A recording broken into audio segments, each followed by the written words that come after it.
पूजा पाठ तो सब करते हैं, परंतु यदि इन नियमों को ध्यान में रखा जाए तो उसी पूजा पाठ का हम अत्यधिक फल प्राप्त कर सकते हैं। पूजा पाठ के कुछ नियम को हम बताते हैं। सूर्य, गणेश, दुर्गा, शिव एवं विष्णु, ये 5 देव कहलाते हैं। इनकी पूजा सभी कार्यों में गृहस्थ आश्रम में नित्य होनी चाहिए। इससे धन, लक्ष्मी और सुख प्राप्त होता है।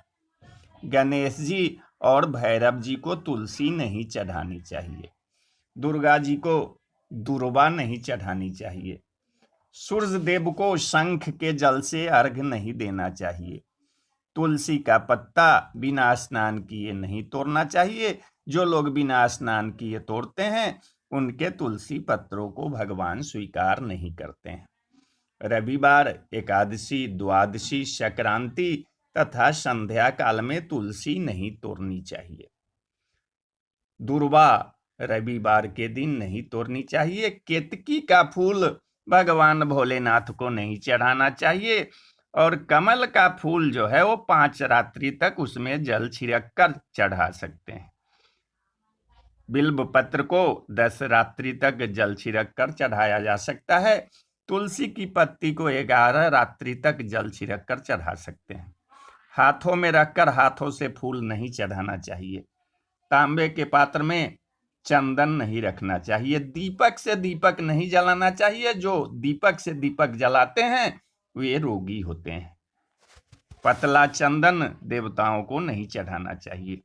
प्रतिदिन की पूजा में मनोकामना की सफलता के लिए दक्षिणा अवश्य चढ़ानी चाहिए। दक्षिणा में अपने दोष दुर्गुणों को छोड़ने का संकल्प ले, अवश्य सफलता मिलेगी और मनोकामना पूर्ण होगी। चर्म पात्र या प्लास्टिक के पात्र में गंगा जल नहीं रखना चाहिए। स्त्रियों और शूद्रों को शंख नहीं बजाना चाहिए। यदि वे बजाते हैं तो लक्ष्मी वहां से चली जाती है। देवी देवताओं का पूजन दिन में 5 बार करना चाहिए। सुबह 5 से 6 बजे तक ब्रह्म बेला में प्रथम पूजन और आरती होनी चाहिए और 9 से 10 बजे तक द्वितीय पूजन और आरती होनी चाहिए। मध्याह्न में तीसरा पूजन और आरती, फिर शयन करा देना चाहिए। शाम को 4 से 5 बजे तक चौथा पूजन और आरती होना चाहिए और रात्रि में 8 से 9 बजे तक 5वां पूजन और आरती, फिर शयन करा देना चाहिए भगवान को। आरती करने वाले को प्रथम चरणों की 4 बार, नाभि की 2 बार और मुख की 1 या 3 बार और समस्त अंगों की 7 बार आरती करनी चाहिए। पूजा हमेशा पूर्व या उत्तर की ओर मुंह करके करनी चाहिए। हो सके तो सुबह 6 बजे से 8 बजे के बीच में करना चाहिए। पूजा जमीन पर ऊनी आसन पर बैठकर ही करना चाहिए। पूजा गृह में सुबह एवं शाम को दीपक एक घी का और एक तेल का रखें। पूजा अर्चना होने के बाद उसी जगह पर खड़े होकर 3 परिक्रमाएं करें। पूजा घर में मूर्तियां 1, 3, 5, 7, 9, 11 इंच तक की होनी चाहिए। इससे बड़ी नहीं तथा खड़े मूर्ति नहीं रखनी चाहिए। गणेश जी, सरस्वती जी, लक्ष्मी जी की मूर्तियां घर में नहीं होना चाहिए। गणेश या देवी की प्रतिमा 3-3, शिवलिंग 2, शालिग्राम 2, सूर्य प्रतिमा 2, गोमती चक्र 2 की संख्या में कदापि न रखें। अपने मंदिर में सिर्फ प्रतिष्ठित मूर्ति ही रखें। उपहार, कांच, लकड़ी या फाइबर की मूर्तियां न रखें एवं खंडित, जली कटी फोटो और टूटा कांच तुरंत हटा दे। यह मंगल कारक है एवं इनसे विपत्तियों का आगमन होता है।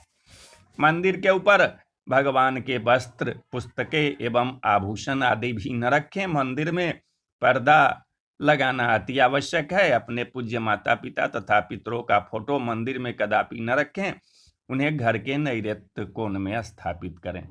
विष्णु की 4, गणेश की 3, सूर्य की 7, दुर्गा की 1, शिव की आधी परिक्रमा कर सकते हैं।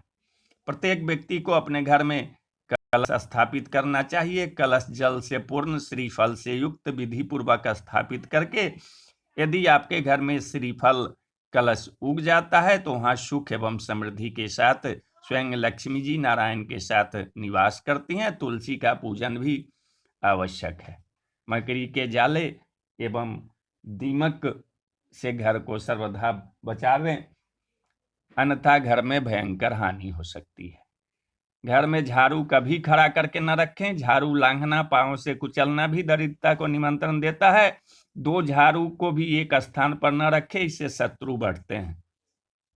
घर में किसी परिस्थिति में जूठे बर्तन न रखें, क्योंकि शास्त्र कहते हैं कि रात में लक्ष्मी जी घर का निरीक्षण करती है। यदि जूठे बर्तन रखने ही हो तो किसी बड़े बर्तन में उन बर्तनों को रखकर और उनमें पानी भर दे और ऊपर से ढक दे तो दोष निवारण हो जाएगा।